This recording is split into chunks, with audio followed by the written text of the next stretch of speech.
La diabólica guerra de Rusia no es moderna sino el infierno lleno de mentira y amenaza. El Kremlin y la estrategia del canto rodado para que el ejército ruso aplaste a los ucranianos. La guerra, esa guerra primitiva, lineal, elemental, aniquiladora, pulverizadora, que paraliza el cerebro, aturde, rompe la certeza física del yo pienso y por lo tanto soy. En cambio, no eres más, mueres antes de morir. La tormenta del siglo XX de acero, destrucción y muerte en estado puro. No la guerra elegante, ingeniosa, de alta tecnología, imaginativa, heroica, creativa y futurista con la que los ucranianos nos han engañado durante 90 días. Esta es la guerra de los rusos, no la de Putin, los rusos, su guerra de siempre. Y de hecho lo están ganando. Es la guerra que se libra con el clavel, la acacia, el jacinto. Por desgracia, no se trata de flores ni de árboles, sino del apodo burlón que los rusos han dado a sus cañones autopropulsados, su dios de la guerra, el Gvozdyka de 122 milímetros de calibre, el Akaksilla, el Hyacinth de 152 milímetros, y luego los lanzacohetes múltiples, los viejos Grads de 122 milímetros de los años 60, antigüedades para los gourmets de la guerra de moda,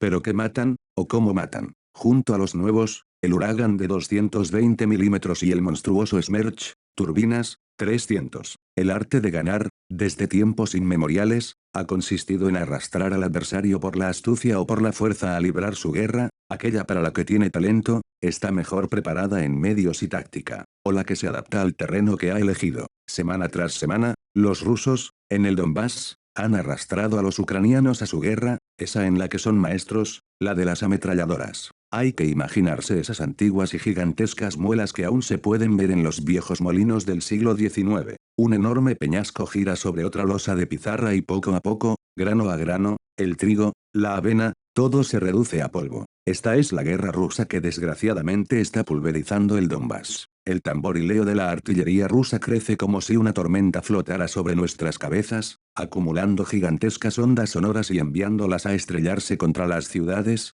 pueblos y líneas ucranianas. Cuando no hay viento, el aire quieto hace que esa música infernal sea aún más aterradora. Ante los hombres acurrucados en los sótanos o encorvados en las trincheras, temblando y maldiciendo, las explosiones lanzan fragmentos de metal en todas direcciones, hombres y cosas, muros, carreteras, postes de luz, puentes, vuelan por el aire, se desintegran. Las balas, a medida que el disparo se alarga, vuelan gimiendo y siseando, sedientas de sangre. El huracán de disparos aumenta, parece que el enemigo tiene balas infinitas, y entonces el estruendo de los lanzacohetes, que solo varía de vez en cuando porque parece venir de direcciones opuestas, ahoga todo el resto del ruido, mientras la artillería tritura hombres, casas, caminos, campos, vidas, sueños, esperanzas, ilusiones, miedos y cobardías, solo deja migajas, harina de vidas y lugares. La infantería avanza entonces en guardia, ella misma insegura por la minuciosa totalidad de esa destrucción,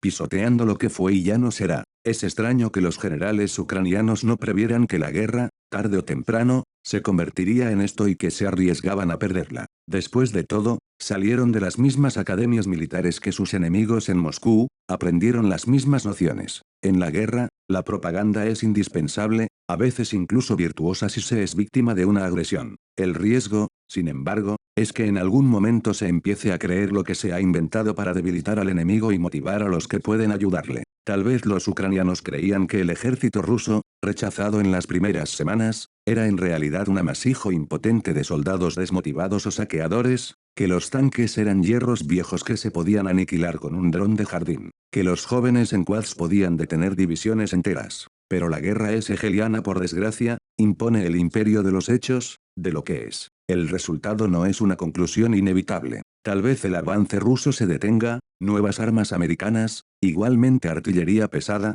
permitan establecer nuevas líneas de resistencia, contener, obligar a los rusos a una guerra más costosa en hombres y materiales. O bien, los rusos simplemente buscan, expandiendo este universo de destrucción, el enganche, el punto crítico en la alineación del adversario. Puede ocurrir en un instante, en cualquier lugar, en algún pueblo una unidad se queda sin munición, la única línea abierta con la retaguardia está bajo fuego. O los soldados tienen la sensación de que a la izquierda y a la derecha ya no hay unidades que se cubran. El bombardeo que parece interminable, el humo, el polvo, los gritos de los heridos, no se puede razonar. El pánico se apodera de ellos, les da la espalda y se retiran a toda prisa. Eso es, aquí viene la lágrima, Punto tras punto, la urdimbre se deshace. Antes de que esto ocurra, Occidente, los estadounidenses y los británicos, por un lado, y Europa, por el otro, deben decidirse, no tienen más espacio para el aplazamiento. Es necesario responder a la pregunta que la ilusión de una victoria ucraniana había permitido dejar de lado, ¿es Putin aceptable para las democracias?